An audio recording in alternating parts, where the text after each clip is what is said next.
Welcome back to The Right Gun. If you're new to my channel, please like, subscribe, and share. Help me grow this channel and the community. Smash that like button and leave those comments. Well, today, as advertised, we're going to show you how to hand stipple your Glock. We are going to go from this to this. This entire process took 30 minutes and $25. But I will note up front, I am not an artist. The right side of the gun turned out really well. The left side, I tried something different, didn't turn out as well. But as you can see, there is a major difference on the right side here that I stippled as opposed to the standard texturing that comes on a stock Glock pistol. So today's frame we're working on is a Glock Gen 3, and the wood burner that I have is from Walnut Hollow. Again, this whole set that you see here cost me about $25. Alright, since I didn't know what I was getting into, I took an old PMag. For some reason I had a California compliant 10-round PMag, and I wanted to see what the burner would do to the actual polymer, just so I had an idea. So I tested it out on there. Highly recommend doing that so you know what you're getting into, because once the burner gets up to temperature, it really does slice through that polymer.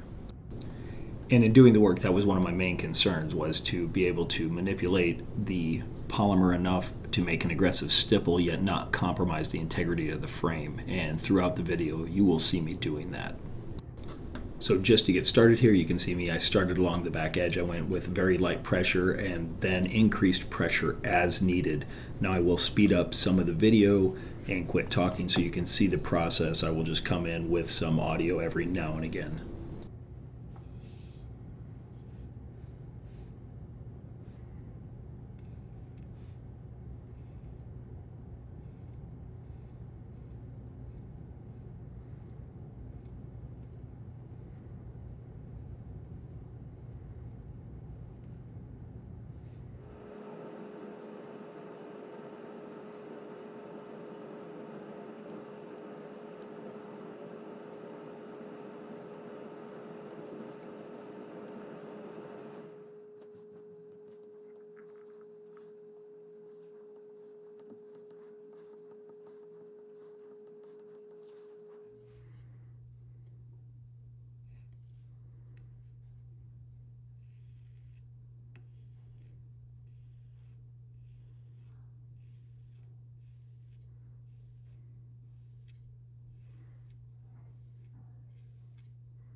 So as you use this wood burner, you will notice me go over a spot several times. That's because it heats up when it's not touching the material. Obviously, the heat bleeds off just like anything, that's just a matter of general physics. So sometimes you have to pull the wood burner back, let it heat up again, and then go to town, and you'll notice that it pushes around the polymer, just a little bit better. So that's why you see me kind of pull away, stop, examine the work, and then go back to it.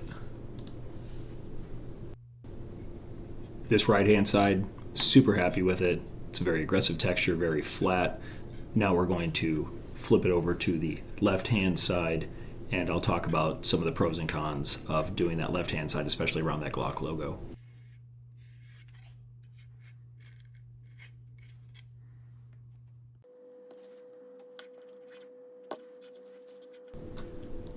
What I wish I would have done when I started was start around the Glock logo, but I wish I would have pulled out one of the heads there and used a head that kind of looks like the tip of a nail or a ballpoint pen to go around that Glock logo.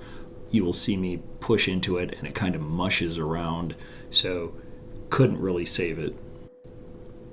Other than kind of mushing up the Glock logo on there, really happy with all the work that I did. I don't know if it was just beginner's dumb luck or what, but really happy with all the results.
And the last portion I did here was the thumb ledge, or gas pedal if you will. My thumb rides up above the trigger guard there, so I like to have a little bit of texture in here. That's also a reason why people like Handle It Grips put in a little thumb ledge piece of tape. So again, just used the same sort of care, the same little screwdriver edge punch that you saw me use through this whole thing, and was just really careful to notch out purchase for my thumb. Now I did ensure that there was no polymer pushing up into the slide rail.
Okay, now here are the end results.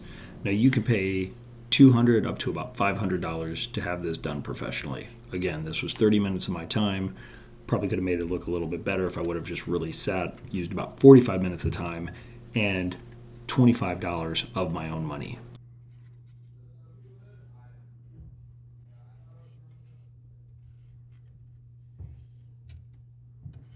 I'm really happy I got this on camera. You can see that little ridge there. That line was really kind of bothering my OCD, so just flattened it out. You can see the results.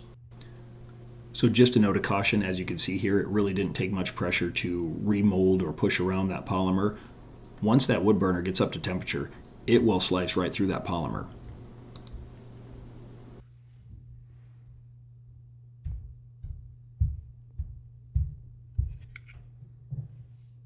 All right, I wasn't sure how I was going to close this video, but I'm going to close it with know when to say when. You're doing minor modifications to this frame. You want to make tactile adjustments to this frame. You want to make an aggressive grip texture to this frame, but you don't want to ruin the frame. I could easily see myself keep going through, keep making changes, and wrecking this whole frame. So you got to know when to step back, put down the wood burner. It is super fun, but you have to know when to stop.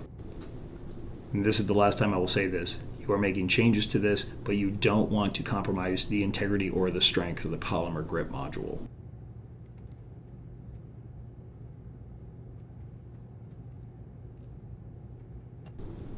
All right, last thing I was doing here was making sure that nothing was impinging the slide movement or slide reciprocation on the frame, and we are done.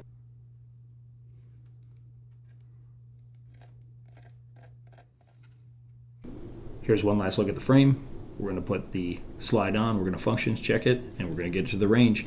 And we aren't going to need to spend money on grip tape or Hogue grips or anything like that. We have a nice aggressive texture that will work with your hand. It will keep the gun put in your hand and will not compromise the integrity of the frame.